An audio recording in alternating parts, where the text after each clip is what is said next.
Sa balot ha, hindi number 4, number 1 siya sa puso natin eh. Number 4, walang iba kundi si Mayor Vico Soto!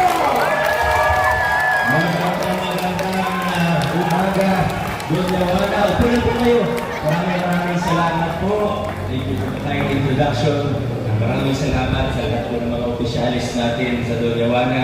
Kahit po na nasabi kanina, ang mga opisyalis po dito, nakakatuwa rin. Kasi pinapatupad din nila ang mabuting pamamahala dito sa inyong subdivision. Congratulations po. Maraming salamat.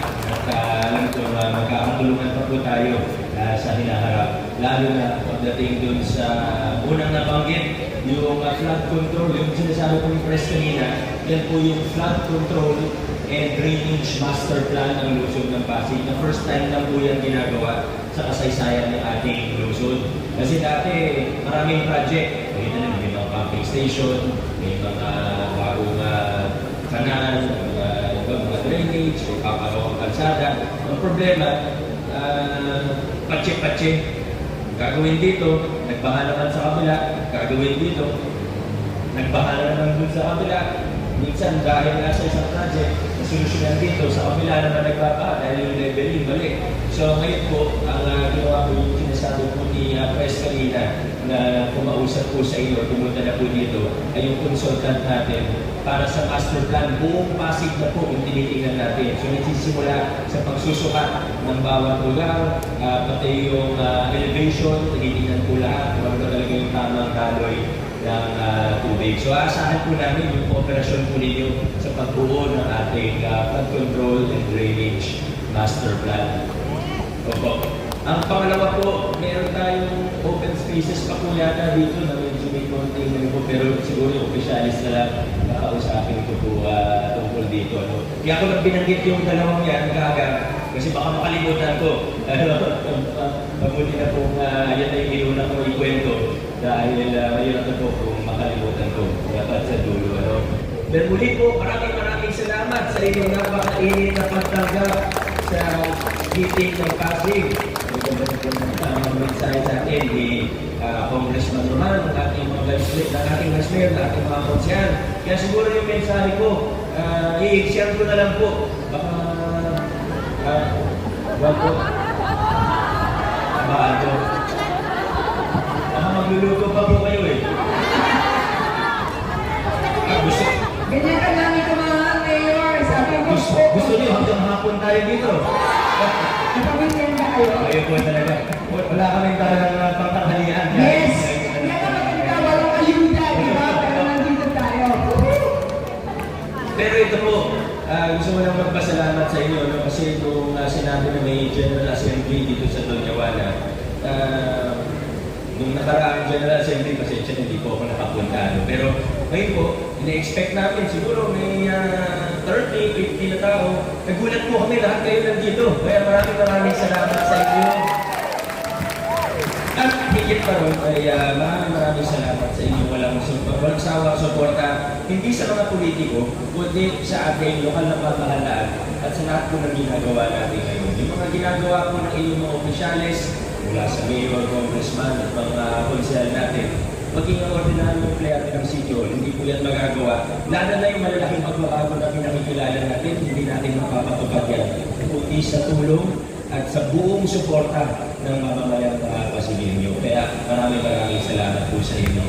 At alam niyo naman po, nakita naman po ng bawat isa sa atin kung ano yung mga pagbabago na yun. Alam niyo habang papunta po ako rito, hanggang pinakikinggan ko po yung iba't ibang nagsasalita. Iniisip ko, ano kaya magandang ikwento ko sa ating mga kasama dito sa Donyawana. Dami kong naisip, dami programa ng ating pamahalaan. Ano yung pag inisa-isa po natin ng programs, projects, and activities ng isang NGO na kasilakay ng lungsod natin. 30 barangays, 20 plus billion ng budget, nasa 1 million na humigit kumulang ang ating residente. Napakalaki ng ating lungsod. Nasa 10,000 empleyado natin, nasa halos 100 ang mga opisina natin, ang departamento sa lungsod natin. Kaya kung isa-isayin po natin yan, umaabot ng libo yung programs, projects, and activities natin. Iba't ibang sektor, mula sa senior citizens, hanggang sa ating persons with disabilities, hanggang sa infrastructure, healthcare services, education services, at marami pa po iba. Kaya ang gagawin ko na lang po, hindi ko na po isa-isahin yan. Confident po ako na pag may napag-usapan tayong larangan o programa, wala tayong masasabi na perfect ang isang programa o isang field o larangan. Imposible po yan. Kahit sa pinakamayaman na bansa, walang perfect na servisyo. Pero, confident po tayo na kung ano man yung tingnan natin, may po tayo dito, may ruleta tayo dito, random. Pag-uusapan natin, isang field lang o isang opisina lang. Confident po ako na kung saan man tumapak, may improvement tayong nasi-share.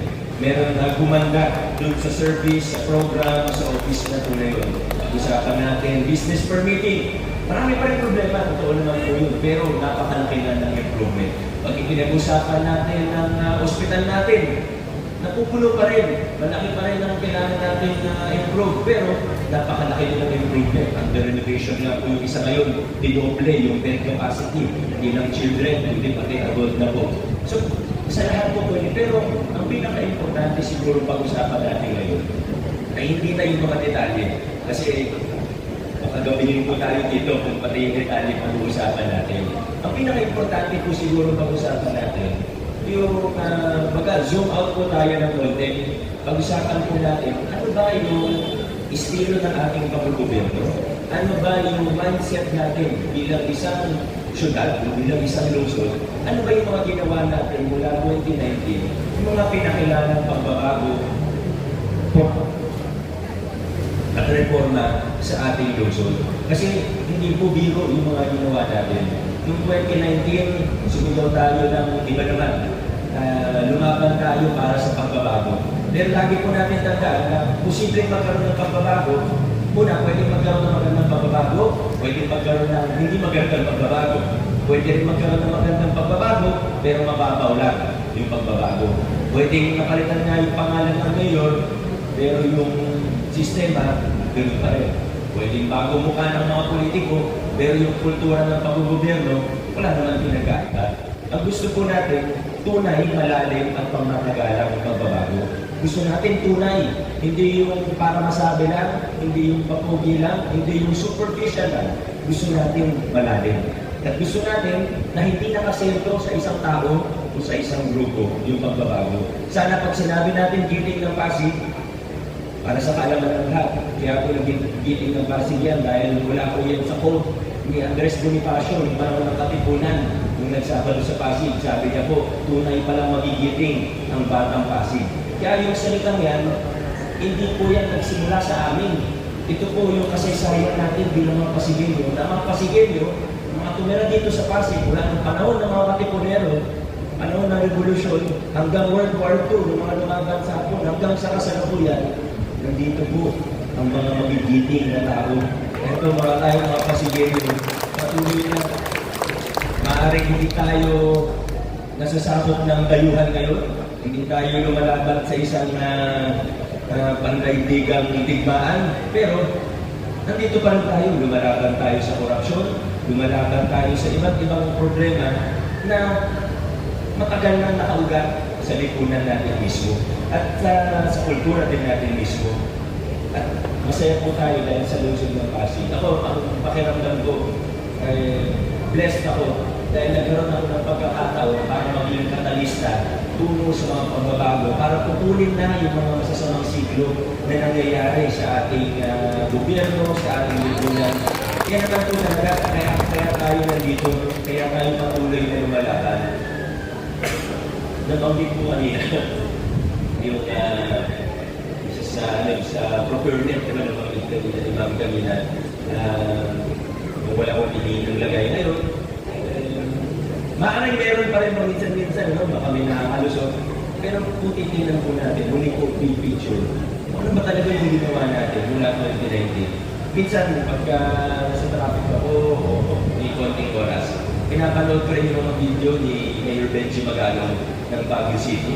Madalas kinakwento niya rin kung ano yung mga kalakaran sa gobyerno. Minsan nakikwento niya yung 30% na SOP, na minsan umaabot na ng 40%, 50%. Kung may kakilala kayong nagtatrabaho sa gobyerno, lokal man, nasyonal, kung may kakilala kayong government contractor, alam na alam po ninyo na totoo yung sinasabi ni Mayor Magano. Minsan, nakikwento pa rin naman po, ano? Sabihin na natin 20%, 30%. Tingnan niyo po kung ano yung budget ng Pasig City ngayon. Ibig sabihin, kung may SOP, na automatic yan. Hindi hinihingi yan. Kung tinuloy natin yung ganong klaseng kalakaran, nasa bilyong piso po yan kada taon. Nung nagsimula po ako, sinasabi ko nasa 1 bilyong piso yan kada taon. Pero sa budget natin ngayon, hindi lang yan 1 bilyong piso. Kahit i-peg mo sa mababang 20%, 2 billion, 3 billion na po yan per year. Yan po yung naibubulsa lang dahil sa sinasabing SOP. Ganyan katindi ang problema natin sa Pilipinas. Pero, masaya po tayo dahil muli po dito naputol na natin yan. Kaya ko makipag-usap kahit kanino, kaya ko tumingin mata sa mata kahit kanino para sabihin na kahit 1 piso mula sa mga feedback na yan, wala akong pinatawag. Yan ang kaya ko ipagmalaki. Hindi po may iwasan. Unfortunately, no, sa kasamang palad, hindi talaga may iwasan na sa totoo, hindi lang naman sa politika. Ibang sa kahit anong bagay dahil sa buhay po natin. Pag may gagawin kang pagbabago, 100% siguradong may kukontra. Kung homeowners natin, may palitan kayong isa sa patakaran natin, sigurado kahit isa, may kukontra. Tama po ba? Posible hindi, kahit saan po. Sa COA, totoo po yan. Sa TODA, totoo po yan. Sa LGU, totoo po yan. Sa simbahan, totoo po yan. Na kahit anong bahagi ng ating buhay. Pag may pagbabago, kahit maganda yung pagbabago, sigurado may kukontra, sigurado may tututol. May aayaw, may hahadlang, may haharang. Muli po, pinag-uusapan natin dito, bilyong piso. Kaya, huwag po sana tayong magulat kung may mga iba na gumagawa ng fake news, naninira, kaya yung nabanggit kanina, huwag tayo magulat kung may mga susubok na para manabotahe. Huwag tayo magugulat din kung may mga ibang politiko, kung may ibang kandidato, ibang grupo na handang gumastos ng hindi lang milyon, kundi bilyon din para bumalik tayo dun sa mga lumang kalakaran. Dahil alam natin, sila yung mga nakikinabang dun sa mga lumang kalakaran na yun noon. Minsan may mga nakausap ako, grabe, ba't sila gumagastos ng ganyan kalaki? Pero, huwag na natin pag-usapan yung mga ayuda. Baka sabihin nila, itulong yan, ba't yung sinisita yung tulong? Sige, huwag na natin pag-usapan yun. Yung mga ibang gastos. Alam niyo po kung magkano isang billboard ngayon? Baka meron dito, nagtatrabaho sa industriya yun. Advertising, ano? Tama po yung sinasabi ni Ma'am. Lalo na sa main road. Wala kang makukuhang billboard na 100,000. Wala kang makukuhang billboard na 200,000 per month. Ortigas, C5. Wala po. EDSA, C5. Umaabot ng milyon yan per month. Para saan? Hindi naman nila pwede i-justify yung natulong, di ba? Yung ibang pinamimigay, pwede pa baka makalusot pa eh. Pero bakit ka gagastos ng gano'ng kalaki? Hindi lang naman yun yung pinagagastos sa nila. Nakikita naman natin kung ano po yung style, di ba? Very traditional. Ano yung mga lumang style? Concert, magkano magpa-concert, isang artist. Wala naman sigat na artista na bababa na kakanta para sa ilang libo lang. Ikaw maabot din. Ang punto ko lang po, ay huwag tayong magulat. Alam na po natin yan, lumang tugtugin na yung mga ginagawa ko ng iba. Kaya nga tinawag na traditional politics o trapo. Kasi traditional, ibig sabihin, paulit-ulit nang nangyayari, nakasanayan na po natin sa Pilipinas. Huwag tayong magulat. Alam na po natin, expected po natin yan. Pero importante, nakafocus tayo sa kung nasaan ba tayo ngayon bilang mga Pasigenyo, ano ba yung nalagpasan na natin, at higit sa lahat, saan ba tayo patungo? Sa ibang salita, ano ba yung direksyon natin? Saan ba tayo papunta bilang mga Pasigenyo? Kinalimutan na natin yung mga takot-takutan, yung paggamit ng resources ng pamahalaan, makakawakan tayo sa liig na nangyayari, lalo na sa mga komunidad na mahihirap. Ultimo yung pamaskong handog. Alam niyo, paborito ko pong simbolo yung pamaskong handog kasi lahat nakaka-relate sa ating pamaskong handog. Nakakatanggap po dito. Nakakatanggap. Sa simpleng halimbawa kasi ng pamaskong handog, naipakita natin na pwedeng magkaroon ng pamahalaan na pantay-pantay ang tingin sa bawat isa at makakaroon ng patas. Ibig sabihin, hindi pinipili kung sino yung malapit sa kusina, ayun yung mas unang binibigyan. Hindi yung itong komunidad kasi mas magagamit ito sa politika. Hindi rin may takutan. Dati, alam niyo, umiikot kami ni Congressman noong 2019. Pagka umiikot po kami sa mga iba't ibang komunidad, literal, maniwala kayo hindi, literal na nagtatakbuhan palayo sa amin yung iba. Lalo na ibang opisyalis na mga samahan. Hindi po ako nag-exaggerate. Tumatakbo po palayo. Minsan natsuchempo namin, pabulong, sinasabi nila, pasensya na.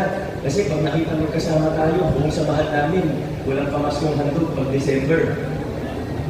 Hawak sa liig ng mga tao, lalo na yung mga nangangailangan talaga ng konting tulong para sa politika. Pero sa simpleng halimbawa ng pamaskong handog, at sa totoo, ito rin naman ginagawa natin sa iba pang servisyo. Pero ito na yung simbolo, yung pamaskong handog. Pinakita natin na posibleng magkaroon ng pamahalaan na hindi na gano'n. Tinalikuran na natin yung takutan system, inayawan na natin yung palakasan system, naglinis tayo ng korupsyon, tinanggal yung SOP, yung kickback, nag-ayos ng procurement process, nag-ayos ng iba pang mga mekanismo at proseso, mga mekanismo para sa isang mas mapanglahok na komunidad. Ngayon, pati meeting ng City Hall, may mga CSO observer. Nagtitrain pa kami ng CSO observer para bantayan kami.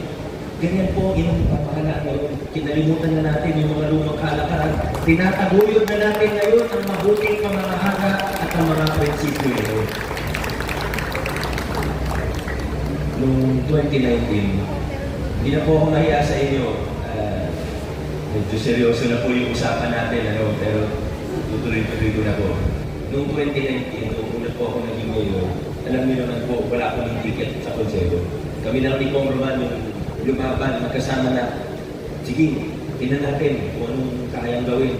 Tinan natin kung gusto ba ng Pasigueño ng pagbabago.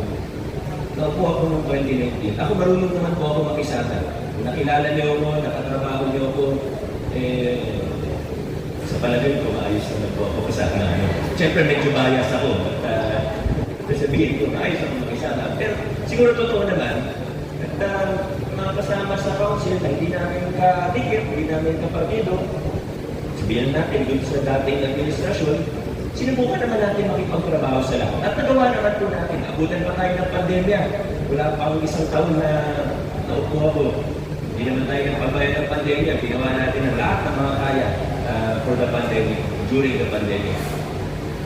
Kaso minsan, may mga challenges, sabihin na lang po natin. Halimbawa, sabihin natin, gusto natin magtrabaho ng maayos, gusto natin nga linisin ang pamahalaan. First 100 days in office ko, hindi ko po makakalimutan. First 100 days in office, sa lahat ng mga kontrata, dahil tinanggal na agad yung kickback o yung SOP. Nasa 30% daw yan dati. Tinanggal, sabi ko sa mga kontratista, zero na ngayon. Hindi ko kayo kakausapin, medyo mahigit muna tayo lalo na sa umpisa. Zero. Ang naging immediate result, yung mga kontratista na nag-bid, nababaan nila yung mga bids nila. Kasi alam nila, wala silang bibigay sa nakaupo. Wala silang bibigay sa mayor. So, kung dati, isang project, let's say, 20 million dati yung estimate doon, ngayon, pwede na nila-bid na 16, minsan 15 million, minsan mas mababa pa. In only 100 days, in my first 100 days, nakatipid na tayo agad ng 150 million dahil sa mababang bid ng mga kontratista. Kung dati nagpupunta sa SOP, first 100 days, 150 million na po kaagad yung nakitip natin. So okay, magandang balita. Sabihin na natin yan yung bulto ng korupsyon na tanggal natin. Kaso, may mga pagkakataon na bigla kong malalaman, bigla may magkakwento, ang hirap lang i-verify. Sa totoo lang, dumating nga sa punto, humingi na akong tulong sa polis, magpa-imbestiga, nag-generate namin mag-entrap. Ang nangyayari pala, walang bibigay sa mayor. Pero may isang konsehal, lalapit sa grupo ng kontraktor. Ay, sabi ni Mayor, okay lang daw, may 3% kami. Ilang beses nangyayari ito. Hindi ko na talaga ma-checkuhan eh. Ipapa-entrap ko talaga eh, kaso hirap din talaga. Ang hirap po na isipin natin na sa isang sasakyan tayo, gusto natin dumiretso. Pero may isang pasahero, sinusubukan kunin yung Manila para malikuin yung sasakyan. Ang hirap po. 2019 to 2022, ginawa natin ang lahat ng mga kaya. Sobrang laki na napagtagumpayan natin. Pero ang hirap po na may mga kasama ganyan. Hanggang ngayon naman pag ano, sabihin natin, yung mga ibang nasa kabila, may mga tao naman doon na kaibigan ko talaga. Kaibigan, pag nakita kami sa labas, walang problema, pwede magkwentuhan, pwede magbiruan. Pero may mga tao na kahit kaibigan mo sila, ang hirap ng trabaho dahil hindi natin sila kapareho ng prinsipyo. Kaya, noong 2022, kung mapapansin po ninyo mula 2022, kung talagang nakatutok po kayo sa gawain ng pamahalaan, mas bumilis ng konti, hindi ko sasabihin na gumaling yung trabaho, pero mas naging okay, mas naging maayos.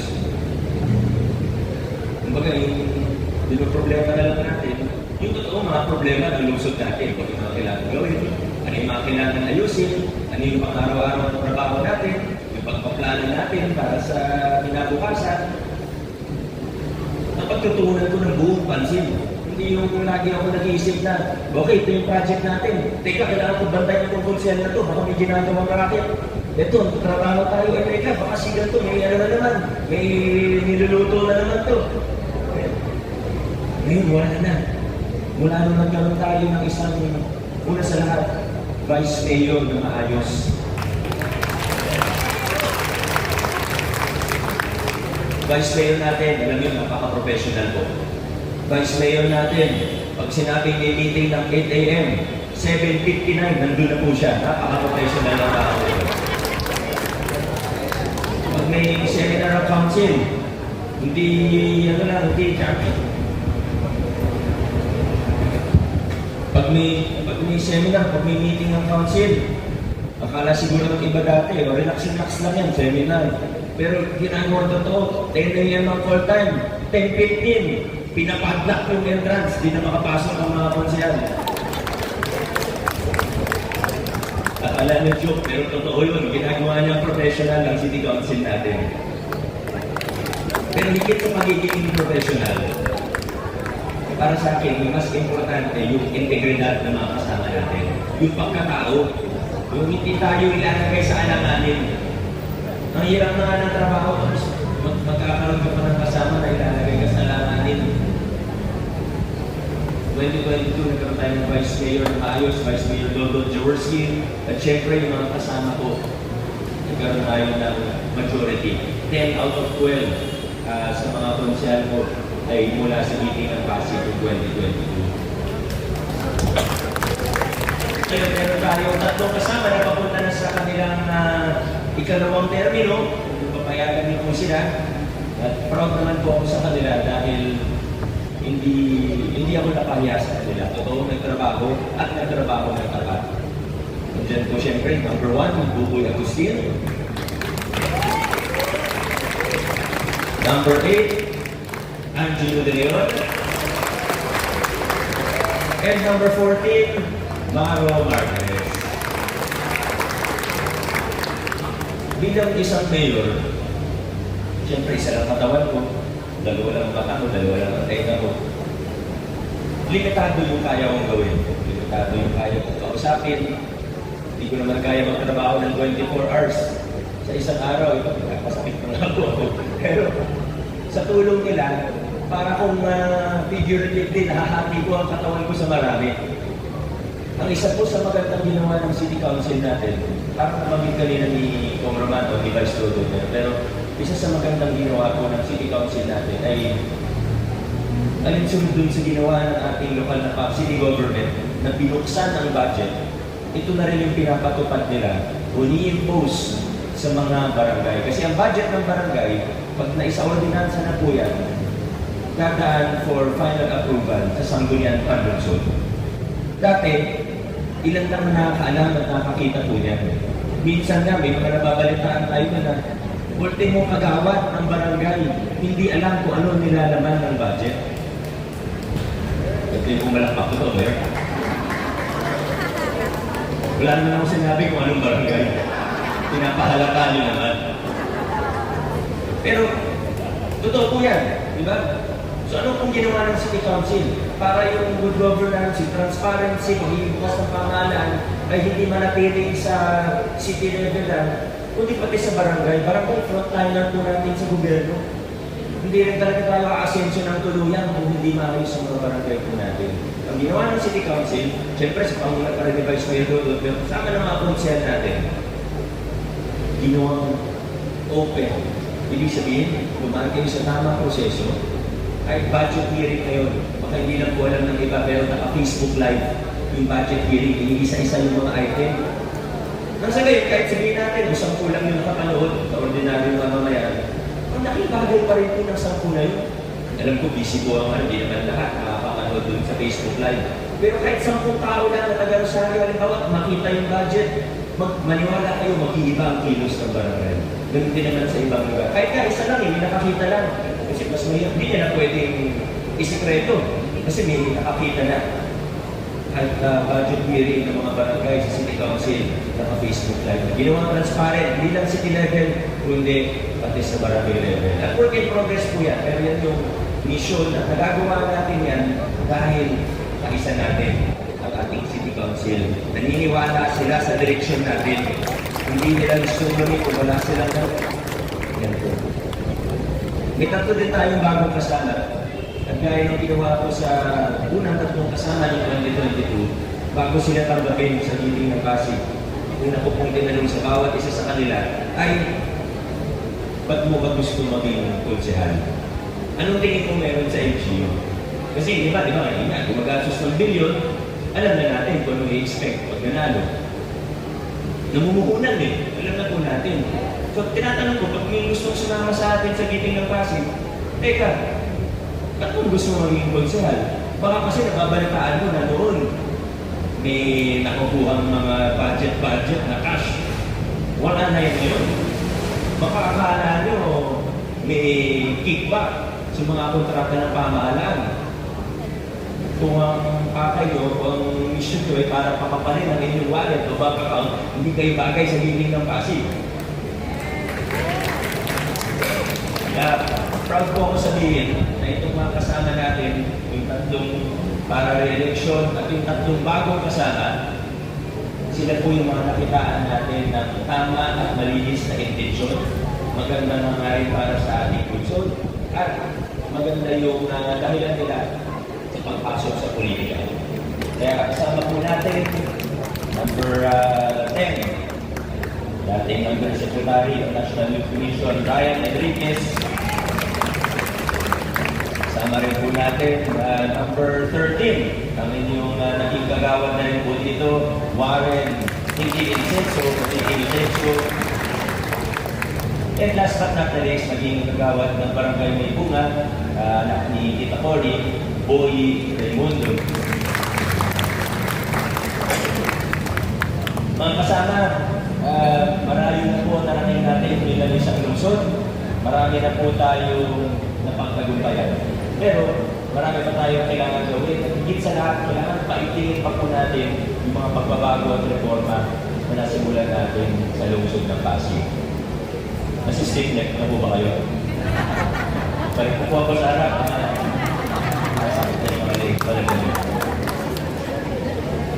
Kakasalubong na kami ni ate kaya nakakasal. Marami na tayong napagtagumpayan. Pero kailangan dire-diretso pa po natin. Sana hindi tayo magkaroon mga kasama na dahil may sabi ko kayo na gusto ni Manibela para lumiko. Hindi na tayo babalik dun sa mga lumang kalakaran sa lungsod ng Pasig. Ay, pakita natin ang posible. Hindi na natin sinasabi yung posible. Pinakita natin ang posible. Kahit yung hindi paglagay ng pangalan sa project ng city government. Sabi sa akin, yung imposible yan. Hindi ka naman nanalo sa 2022 kung gawin mo yan. Buti na lang ang Pasigenyo, matatalino, hindi madaling bulahin. Makalulay. po ba tayo? Padre-diretso sa lungsod ng Pasig.